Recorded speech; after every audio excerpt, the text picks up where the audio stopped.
Cari amici, oggi vi parlerò del naufragio del traghetto Estonia, inghiottito dal freddo e spietato Mar Baltico, le cui acque gelide e tempestose, nel 1994, hanno spezzato le vite di centinaia di persone, in uno dei naufragi peggiori della storia. Il Mar Baltico è un mare interno e si trova nell'Europa nord-orientale, incastonato tra la penisola scandinava e le coste del nord Europa. È un mare poco profondo, la sua profondità media è di 55 metri, è caratterizzato da una bassa salinità a causa del basso scambio d'acqua che ha con l'Oceano Atlantico e dei corsi d'acqua che vi sfociano, terminando lì la loro corsa. Le temperature dell'acqua del Mar Baltico possono variare da -1 grado a gennaio fino a 20 gradi ad agosto. Tra settembre e ottobre la temperatura media è circa di 10 gradi e proprio in questo periodo la motonave Estonia, un traghetto passeggeri Ro-Pax battente bandiera estone, partita dal porto di Tallinn con 989 persone a bordo per una tratta di linea verso Stoccolma, intorno all'1:50 del 28 settembre 1994 affondò rapidamente e scomparve dagli schermi radar. La nave, varata il 26 aprile 1980 con il nome Viking Sally, nel corso degli anni cambiò varie volte armatore e nome, diventando Silja Star, poi Vasa King, fino a diventare Estonia nel gennaio del 1993, prendendo i colori della compagnia Estline, di proprietà metà estone e metà svedese, in servizio per collegare Tallinn con Stoccolma e viceversa. Lunga 155,4 metri e larga 24,2, era un traghetto con una capacità massima di 2000 passeggeri e poteva trasportare 460 auto all'interno del suo garage, che si trovava al Ponte 2, con ulteriori piattaforme al Ponte 3, il quale aveva 3 ingressi di carico, 2 rampe di carico a poppa e una rampa di carico a prua, racchiusa da una visiera incernierata che si apriva verso l'alto. In totale, la nave era composta da 10 ponti. Sotto i ponti del garage era presente un'area di alloggio economica sul ponte 1 e un'ampia area sauna e piscina sul ponte 0. Le principali aree di alloggio dei passeggeri erano sui ponti 4, 5 e 6. La sistemazione dell'equipaggio era generalmente sui ponti 7 e 8 e la plancia di comando era sul ponte 9. La nave era dotata di serbatoi di zavorra e compensazione per un totale di 1212 metri cubi. In particolare voglio menzionare i 2 serbatoi laterali di compensazione di sbandata, della capacità di 183 metri cubi ciascuno, i quali servivano a regolare l'inclinazione laterale della nave in caso di necessità. L'inclinazione che poteva essere compensata era di circa 8 gradi, con un serbatoio pieno e l'altro vuoto. Durante la sua carriera operativa sono state eseguite manutenzioni, riparazioni e ispezioni, secondo gli standard degli enti marittimi preposti. Oltre a queste manutenzioni di routine, soffermandosi sulla rampa di prua, un paio di volte sono state segnalate piccole riparazioni a crepe nei dispositivi di bloccaggio della rampa e danni a un perno della cerniera della visiera, riparati presso il cantiere Finnboda di Stoccolma. Il 27 settembre del 1994 al porto di Tallinn il carico dell'Estonia è iniziato alle 16:20 attraverso la rampa anteriore. All'interno del suo garage vi erano auto, ma principalmente mezzi pesanti. Sembra che i veicoli pesanti siano stati caricati sul ponte garage senza tenere sufficientemente conto della disposizione del peso traverso della nave, con il risultato che la nave lasciava il porto con il serbatoio sbandante di sinistra quasi pieno e quello di dritta vuoto e un'inclinazione a dritta di circa 1-2 gradi. L'ufficiale capo addetto al garage aveva dato istruzioni di fissare con cura il carico pesante a causa delle previsioni di maltempo. Le previsioni meteorologiche per la notte non erano di certo tra le migliori. Secondo i rapporti meteo c'era una grave depressione che sovrastava il Mar Baltico, con forti raffiche di vento provenienti da sud-ovest. Alle 23 circa del 27 settembre, presso il faro di Boxcar, è stata misurata una velocità del vento di 24,6 metri al secondo, pari a 88,5 km orari, con onde alte fino a 5 metri. L'Estonia è salpata da Tallinn alle 19:15, con 15 minuti di ritardo rispetto al normale orario di partenza, con a bordo 803 passeggeri e 186 membri dell'equipaggio. Si presume che la piena velocità di servizio, cioè circa 19 nodi, sia stata mantenuta dal frangiflutti di Tallinn al faro di Osmussar, che è stato superato intorno alle 22, recuperando il ritardo accumulato alla partenza. Dopo aver superato il faro di Osmussar, l'Estonia ha perso il riparo che offriva la costa, andando incontro a condizioni meteorologiche peggiori, che le fecero gradualmente perdere velocità. A causa della disposizione del carico e della pressione del vento sul lato sinistro, l'Estonia, guadagnando il mare aperto, continuò il suo viaggio con un angolo a dritta di 2,4 gradi, quindi maggiore rispetto alla partenza. Intorno a 00:30 l'Estonia ha raggiunto il punto di cambio rotta e la sua prua è stata variata da 262 gradi a 287 gradi in direzione nord-ovest. Variando l'angolo di rotta, l'Estonia subiva l'impatto delle onde con un angolo 30 gradi da sinistra, aumentando così il rollio e il carico di forze che la prua doveva sopportare.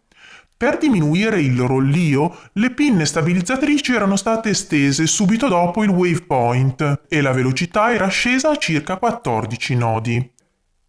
Circa alle 00:45, un marinaio di turno, durante una delle sue ronde pianificate, si trovava proprio in prossimità della rampa di prua, quando l'Estonia subì un forte impatto con un'onda che quasi lo fece cadere.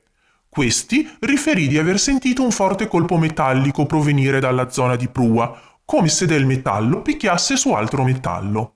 Allertato da questo insolito rumore, chiamò il ponte di comando e comunicò il fatto.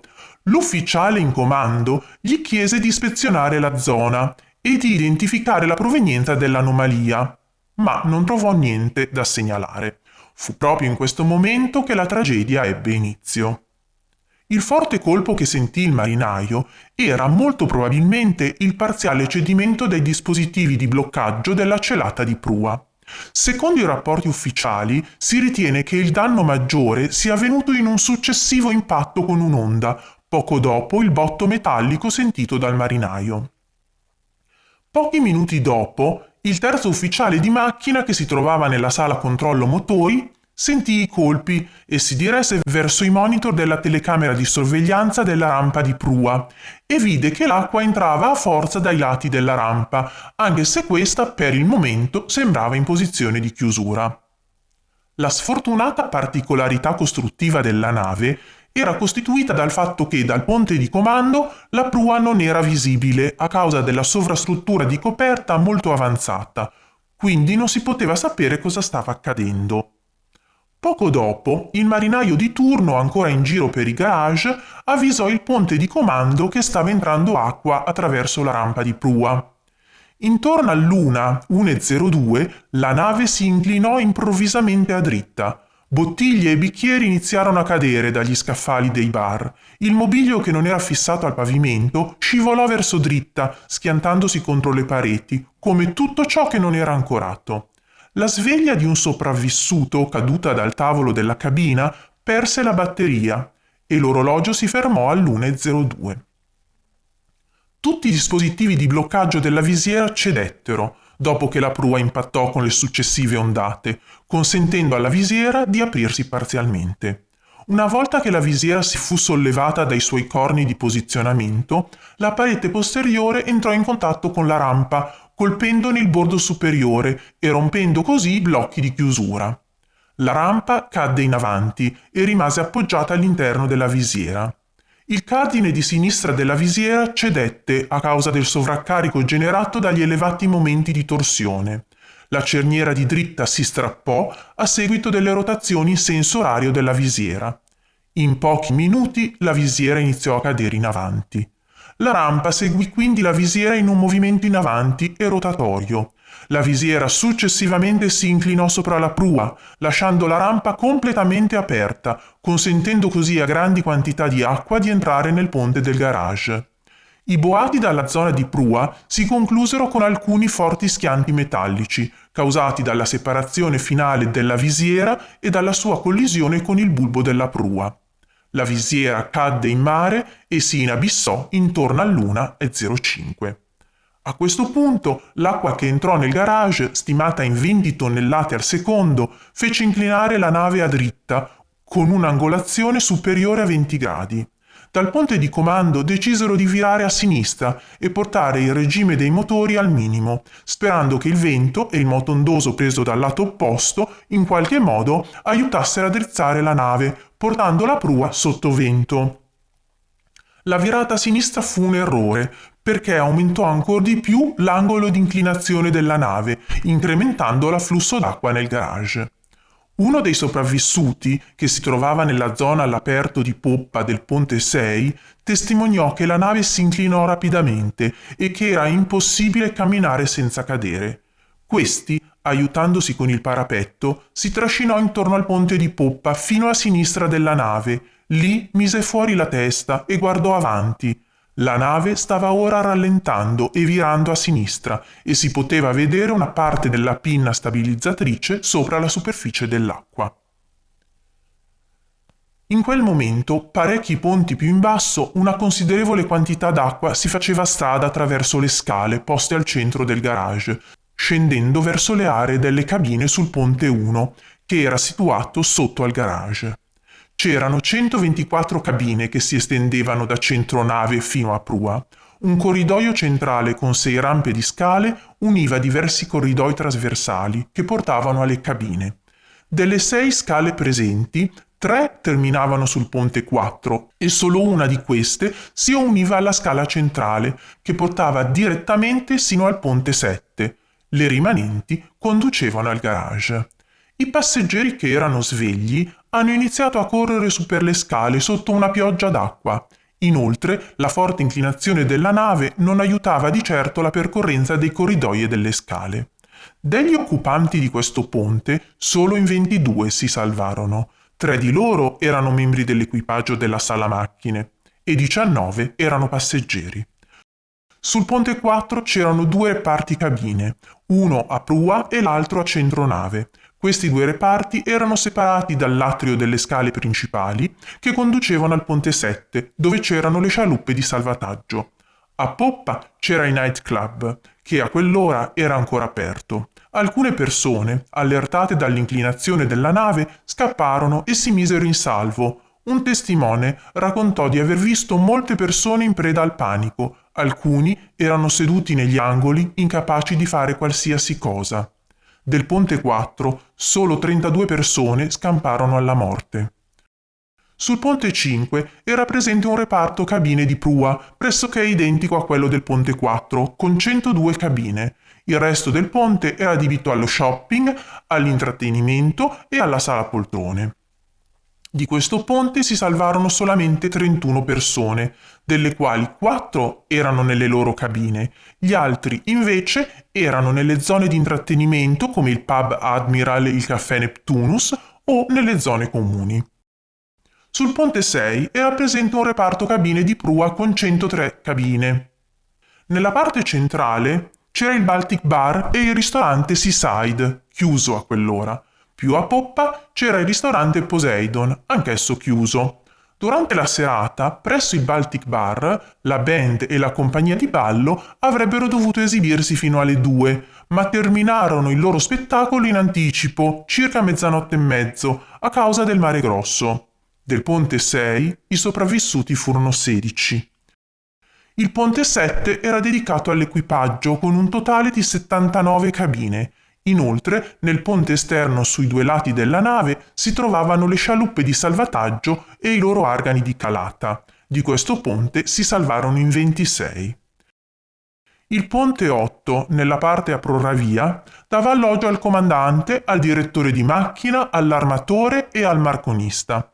A poppa c'erano 18 cabine per ufficiali ed equipaggio. Di questo ponte si salvarono solo 4 persone. all'1:07 Feire, che vuol dire allarme in estone, viene annunciato dal banco informazioni sul ponte 5. L'inclinazione è ora di circa 25-30 gradi. 1:08. Una prima chiamata di soccorso viene inviata e ascoltata sul canale VHF 16 da un marinaio a bordo di una nave nelle vicinanze. La chiamata comprendeva solo 3 Mayday, quindi non è stato possibile effettuare l'identificazione della nave in pericolo. 1:10. L'inclinazione della nave è ora tra i 35 e i 40 gradi. A causa di questo forte sbandamento e del probabile allagamento del ponte 1, la coppia di motori di sinistra si è arrestata. Poco dopo, anche i motori di dritta si fermeranno, causando la partenza del motore ausiliario di emergenza, che si spegnerà a sua volta all'1:17. All'1:22 la prima richiesta di aiuto in modo corretto viene lanciata via radio dal terzo ufficiale, dichiarando blackout a bordo. Le navi più vicine che raccolgono il Mayday sono la Silja Europa e la Mariella, che tentano invano di farsi dare la posizione dall'Estonia. Dopo qualche minuto, l'Estonia riesce a trasmettere la propria posizione alle 2 navi, che modificano la rotta per raggiungere il traghetto in difficoltà. All'1:27 viene lanciata l'ultima richiesta d'aiuto da parte del ponte di comando dell'Estonia, ma la trasmissione si interrompe, il generatore di emergenza si ferma, lasciando la nave totalmente al buio. Ormai l'Estonia si trova a un angolo di circa 80-85 gradi. Circa 250 persone riuscirono a raggiungere il ponte 7, indossarono i giubbotti di salvataggio e uscirono all'esterno della nave. La maggior parte di loro era senza vestiti, alcuni solo in mutande e altri nudi. Quando la nave si capovolse e iniziò ad affondare di poppa, molti di loro caddero o si tuffarono nelle gelide e agitate acque del Baltico. Un totale di 852 persone persero la vita nell'incidente. Durante i soccorsi e nei giorni successivi, 92 persone furono ritrovate in acqua e nelle zattere di salvataggio, morte per ipotermia o annegamento. 2 corpi furono successivamente ritrovati nell'area del Golfo di Finlandia, uno in mare aperto e uno sulle coste dell'Estonia. Solamente 138 persone verranno tratte in salvo, ma una di queste morirà in ospedale. Quando la nave assunse un angolo tra i 140 e i 150 gradi, si capovolse del tutto, inabissandosi su un fondale fangoso a circa 80 metri di profondità e intrappolando al suo interno circa 757 persone.